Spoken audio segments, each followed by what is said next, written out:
Krisis nafas, adakah Patipas cuba untuk melindungi ataupun menyembunyikan dalang sebenar kejadian ataupun apa yang berlaku dalam krisis melibatkan nafas ini, sahabat semua? Kerana kita tahu pada tahun 2022 sebuah syarikat Indo yang merupakan sebuah syarikat berpangkalan di negara jiran Singapura dan syarikat terbabit juga dikatakan menerima kontrak pembekalan baja berjumlah 15 tan ataupun lebih kurang RM60 juta tahun pada tahun 2022. Dan dikatakan pemberian kontrak ini sangat meragukan, di mana dipercayai dibuat atas arahan pihak tertinggi pertubuhan tanpa kelulusan lembaga pengarah dan diberikan secara runding terus atas alasan pembelian darurat.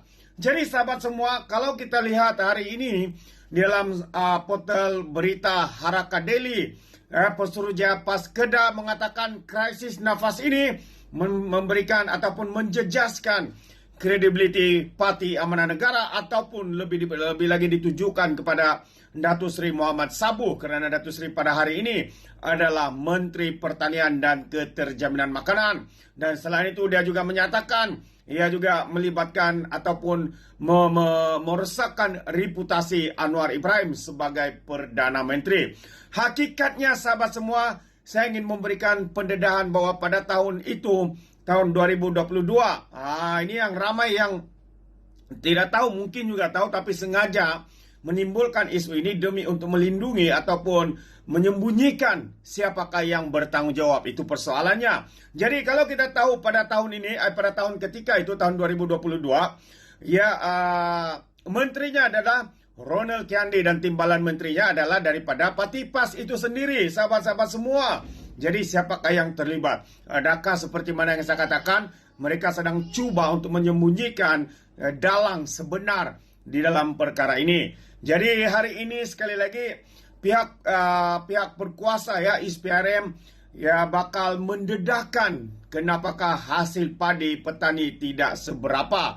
Dengan penangkapan ini memberikan ataupun menunjukkan bahawa ada dalang ataupun kartel di sebalik kegagalan ataupun tidak cukupnya beras tempatan ini, beras putih tempatan. Jadi tangkapan oleh pihak SPRM terhadap seorang eksekutif pemasaran kepada sebuah syarikat Dorma Adoman tetapi mendapat kontrak 1.8 bilion pembelian baja dipercaya akan mendedahkan skandal pembelian baja tidak bermutu kepada petani selama ini. Ini kerana penyelewengan ini didakwa antara punca mengapa baja yang dibekalkan oleh sebuah badan kerajaan kepada petani tidak bermutu yang kemudiannya menyebabkan petani gagal untuk menghasilkan padi yang mencukupi. Bagi aktivis media sosial yang giat membangkitkan isu penyelewengan dalam sektor pertanian, Hisamuddin Ghazali ataupun Samgas, isu ini akan mendedahkan apa yang berlaku sebenarnya selama ini. Pembangkang, iaitu Perikatan Nasional, duk pertikai beras putih tempatan tidak cukup di pasaran. Dan katanya zaman mereka jadi kerajaan selama 33 bulan, duk bekal baja subsidi tidak ikut spek, 15,000 tan kepada pesawat hingga hasil jadi rendah, tapak pula katanya. Kesannya tahun 2023 tidak cukup beras, kata beliau menerusi Facebook. Jadi Kementerian Pertanian dan Keterjaminan Makanan, beliau pula sedia untuk memberikan kerjasama kepada SPRM susulan pembongkaran keujuran kartel dalam pengagihan dan pembekalan kontrak bajah padi dianggarkan bernilai 1.8 bilion ringgit. Itu antara kenyataan. Jadi kalau kita lihat itu antara kenyataan ataupun respon daripada Datuk Seri Mohamad Sabuh, sahabat semua, berkaitan dengan isu ini, yaitu Menteri Datuk Seri Mohamad Sabuh yang mengalu-alukan siasatan yang sedang dijalankan oleh pihak SPRM terhadap Pertubuhan Peladang Kebangsaan ataupun NAFAS. Beliau memberi jaminan akan memberi sepenuh kerjasama berhubung isu kartel kontrak bajah padi di bawah kementeriannya yang dianggarkan bernilai 1.8 bilion ringgit. Jadi perlu diingatkan sahabat semua, perkara ini berlaku bukannya hari ini, bukannya semasa kerajaan Perpaduan Malaysia Madani, tetapi ia berlaku sejak tahun 2022 ketika darurat diisytiharkan. Tanpa ada semak dan imbang, tanpa ada parlimen pula ditutup dan sebagainya, ya berlakulah skandal ataupun krisis yang melibatkan nafas ini, sahabat-sahabat semua. Seperti yang saya katakan, menterinya adalah daripada Perikatan Nasional, ya, Ronald Kiandi. Kita bukan menuduh, tapi kenyataannya mereka adalah menterinya. Dan juga timbalan menterinya adalah daripada Parti PAS, Zawawi, kalau saya tidak silap, sahabat-sahabat semua. Ya, seperti mana yang Anda nampak gambar ketika di awal video ini. Jadi, Datuk Seri Mohamad Sabu lagi menambah, dia mengalu-alukan siasatan oleh SPRM yang kini dijalankan ke atas nafas, memberi jaminan KPKM akan memberi sepenuh kerjasama kepada pihak SPRM untuk melengkapkan siasatan mereka.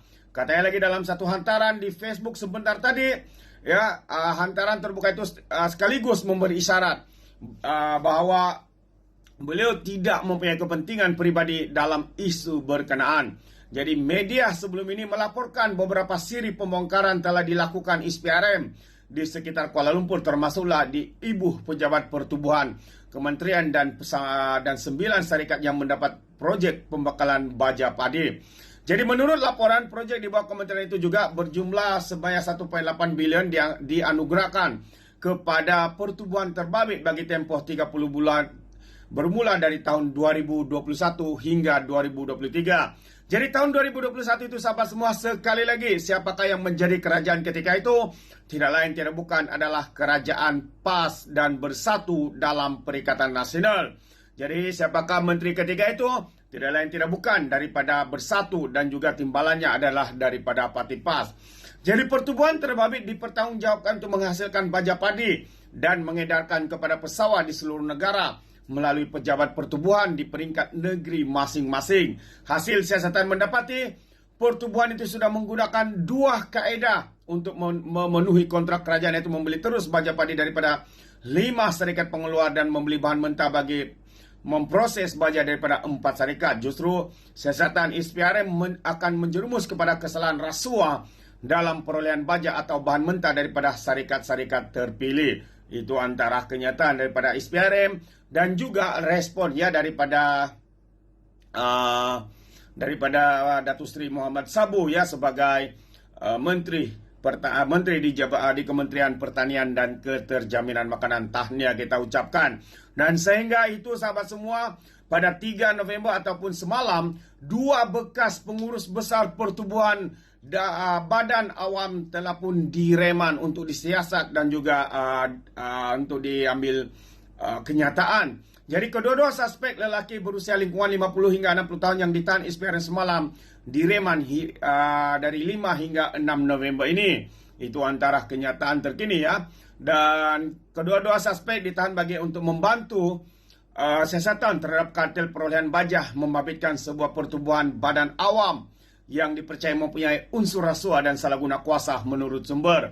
Jadi pendaftar Mahkamah Majisteri Putrajaya Syahrul Sazli Muhammad Sani membenarkan kedua-dua suspek lelaki direman selama 3 atau 4 hari, yaitu 5 ke 6 November selepas permohonan dibuat SPRM bagi pagi tadi. Jadi ini antara perkara ataupun perkembangan, ya, menurut perkara ini, ya, ataupun krisis, ya, di dalam nafas di bawah Kementerian Pertanian dan Keterjaminan yang sekarang ini di bawah pentadbiran Datuk Seri Mohamad Sabu. Jadi perlu diingat, sahabat semua, yang pertama, ya, isu ataupun krisis nafas ini berlaku bukannya sekarang dalam kerajaan perpaduan hari ini, tetapi pada tahun 2021 ke 2022 hinggalah 2023, ya, apabila mereka memberikan kontrak ini kepada sebuah syarikat, ya, di luar negara dari Singapura dan sebagainya. Siapakah menterinya ketika itu?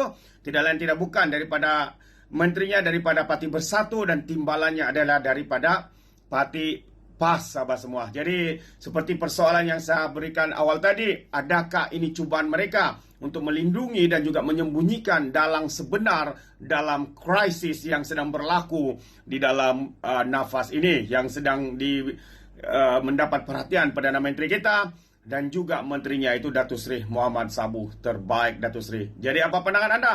Anda berikan komen dalam ruangan komen. Sekian, bye-bye.